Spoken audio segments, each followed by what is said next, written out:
Hi, I am Patrick with Just Got Played. I want to thank you very, very much for watching this unboxing for Blood on the Clocktower. Now, I would also like to ask you to hit the subscribe button and the like button and maybe even leave a comment. Heck, who knows? But it helps us immensely with our self-esteem, and gosh knows, I could use all the help with my self-esteem as I can get. Now, this is a big, heavy box, and it's made by the Pandemonium Institute. I crowdfunded this game, I think, in the tune of $125, $150, somewhere in there. But it's a variant of Werewolf. Now, I think the designers would kill me if I said that. So it is a variant of Werewolf, kind of, sort of, at least that's where it has its roots. And this big, heavy game box is actually part of the game. You need to use it.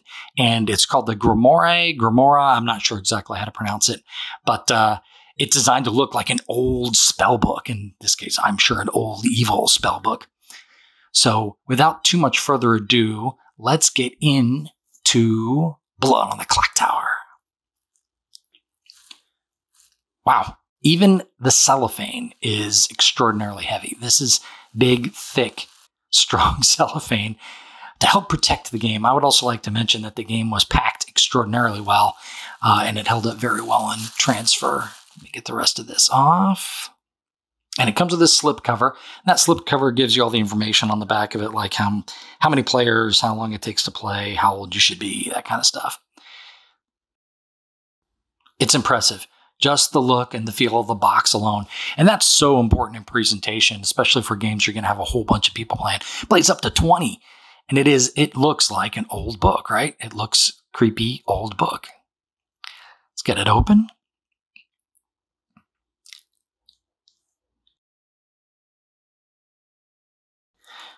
So it looks like 4 plastic baggies or sleeves, maybe. And these little boxes. This is very interesting. It's a beautiful presentation. Everything feels good so far.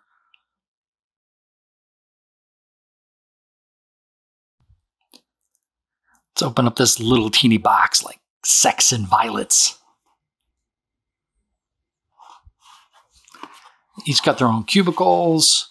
Looks like there's some paper, some binders, ordinary binders. Nothing special about those. But the game comes with 2 of them. I believe you have to clip stuff to the inside of these boxes at some point, if I'm not mistaken. And these cool little tokens, I believe these tokens are used to designate whether a player is alive or not. I could be mistaken on that too, but they are cool little 25 night tokens. Oh, these are shroud tokens. Sorry, not night tokens. Get those put away. Open up the Trouble Brewing Box. So obviously you need these individual little boxes for the different variations of the game because they're titled after the variation of the game. Now, Trouble Brewing's the beginner one. It's got cool little cavities inside it. This, I imagine, is the 60 character sheets. Oh, so nicely bound. This is pretty good material. The card stuff, yeah. These are the character sheets specifically for each of the 3 variants of the game. You'll see there's Sects and Violets, and that gives you a list of all the characters. And I assume all the other ones will be in here as well. And this card stock is fairly thick. I would say it's well over 80 pounds, and it's super glossy.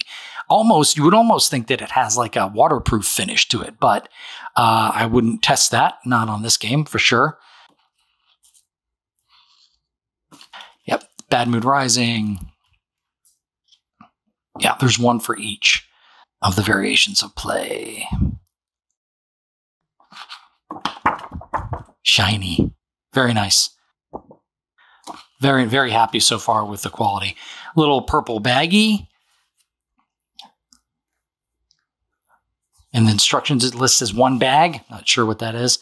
Cardboard insert. Don't pay any attention to that. And punch tokens. There's 3 different sheets of punch tokens. 4 different sheets of punch tokens here. Again, I'm not too sure what they do yet, but they're reminders, and there's all kinds of cool things. This game is set up extraordinarily intelligently because there's so much going on in it. They need to remind the storyteller to do certain things at certain times. And there's tons of that little stuff in here. Oh, this is a holder for your Grimoire. And this, along with another part, goes together and it helps you hold up your both sides of the box to make it look like it's one book as opposed to two sections of a box. And you need that because there's felt on the inside, and I'll show you that in a second. Oh, here's another one. You put each individual little player tokens in there, and that's the Traveler's Box. Okay, let's get to these. Okay, so these should be some really cool felt-lined tokens. That's right. It should be felt-lined tokens because the inside of that box is felt-lined. And I'll show you how that works later. They kind of stick to it. So I'll show you. Let me get this package opened. So, okay, so this has all of the tokens and the moving parts that you're going to need. I assume it's got 103 character tokens, 120 reminder tokens, 18 vote tokens, 20 life tokens, 4 info tokens, 25 night tokens, and 18 shroud tokens. That's a lot of tokens that you're going to see in here.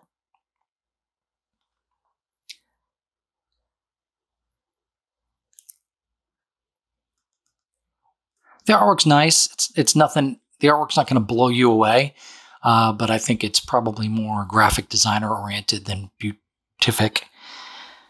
These must be the 4-character almanacs. So I guess you can hand these out and pass these around, and it tells you exactly what all the characters' abilities and what characters do, because you don't know which character you're playing next to. So some of them may not be in your game, but you can kind of judge by their behavior, I think, based on what these character almanacs describe.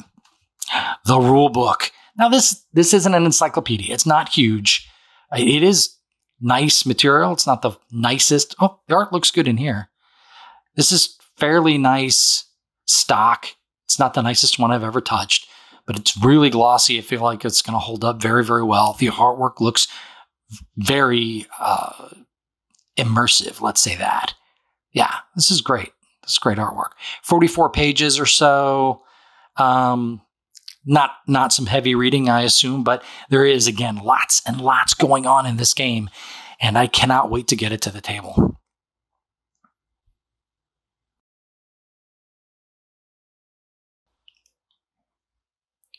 Even a little glossary in the back gives you game terms, something you'll probably refer to quite frequently.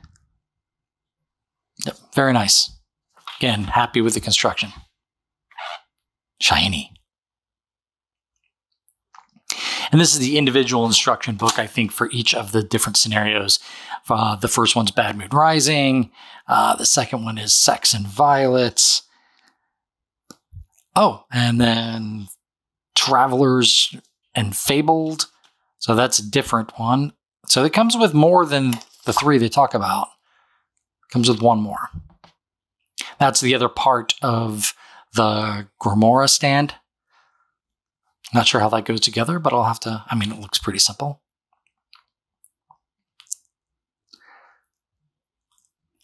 And this big, thick, heavy cardboard thing,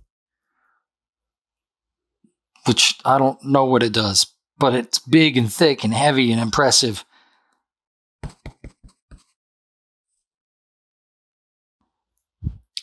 Now, these boxes, like I mentioned before, are felt lined. So it has the ability to put one of these tokens, let me get these tokens out here, directly onto the box.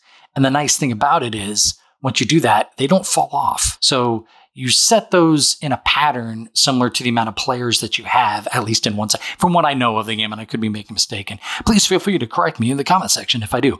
But you get to place those tokens down, and it keeps everything in line. You get to figure out who did what turn, and if someone got poisoned, or if someone's drunk, or there's all kinds of little environmental changes to the players that you have to keep track of. And it is extraordinarily cool that they put this much effort into making sure that it's an easy painless way to do it. Now, I'm saying that without playing, but it looked easy and painless, and it's definitely innovative when you're talking about having these. So this is Blood on the Clocktower. Thank you very, very much for watching. Just Got Played.